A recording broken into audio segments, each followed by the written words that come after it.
అటవీ ప్రాంతంలో ఉన్న గ్రామాల అభివృద్ధికి వ్యాపారవేత్తలు సహకరించాలన్నారు మంత్రి సీతక్క. ములుగు జిల్లా గోవిందరావుపేటలో ఓ స్వచ్ఛంద సంస్థ ఏర్పాటు చేసిన కార్యక్రమంలో పాల్గొన్న మంత్రి సీతక్క 130 మంది విద్యార్థులకు సైకిళ్లు పంపిణీ చేశారు.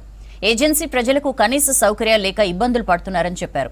విద్య, వైద్యం, ఉద్యోగ, ఉపాధి అవకాశాలు లేక యువత భవిష్యత్ నిర్వీర్యమవుతోందని ఆవేదన వ్యక్తం చేశారు మంత్రి. బస్సు సౌకర్యం లేని గ్రామాలు, ఆర్థికంగా, నాగరికతకు దూరంగా గ్రామీణ ప్రాంతాలు చాలా ఉన్నాయన్నారు. అలాంటి గ్రామాలను సినీ ప్రముఖులు, కార్పొరేట్ కంపెనీలు దత్తత తీసుకుని అభివృద్ధి చేసేందుకు ముందుకు రావాలని కోరారు మంత్రి సీతక్క.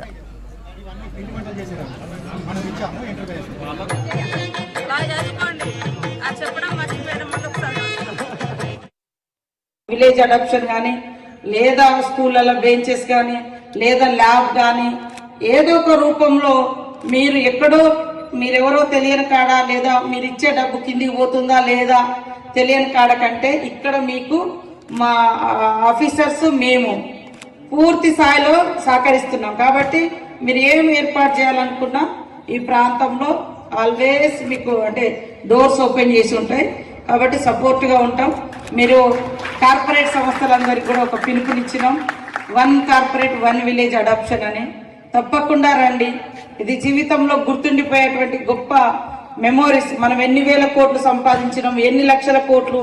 ఇవాళ లాస్ ఏంజల్స్ అమెరికాలో వేల కోట్లు కాలిపోతున్నాయి, ఇల్లులు కాలిపోతూనే ఉన్నాయి. పెద్ద అమెరికా అభివృద్ధి చెందింది, కానీ దాన్ని ఆర్పుకునే అంటే నీళ్లు కూడా దొరకని పరిస్థితి వస్తుంది. అక్కడ రాను ఎట్లుందంటే మన వనరులను మనమే విధ్వంసం చేసుకుంటున్నాం. అభివృద్ధి జరగాలి, మనుషులకు కావలసినటువంటి ఫెసిలిటీస్ తీర్చాలి, మంచి సౌకర్యం, బెటర్ ఫెసిలిటీస్ ఇవ్వాలి. బట్ నేచర్ను కూడా అంటే ప్రకృతిని కూడా ప్రొటెక్ట్ చేసుకోవాలి.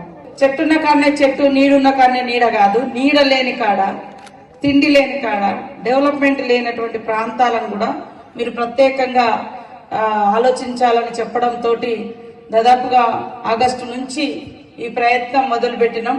ఇన్ని రోజులకు ఇది గ్రౌండింగ్ అవుతుంది.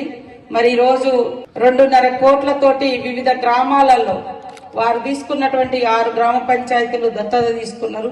ఆయా గ్రామాలలో సభలు పెట్టి వాళ్ళు కొన్ని కార్యక్రమాలను కూడా వాళ్ళు ఏర్పాటు చేసుకోవడం జరిగింది. కాబట్టి వారికి ప్రత్యేకంగా కృతజ్ఞతలు, ధన్యవాదాలు.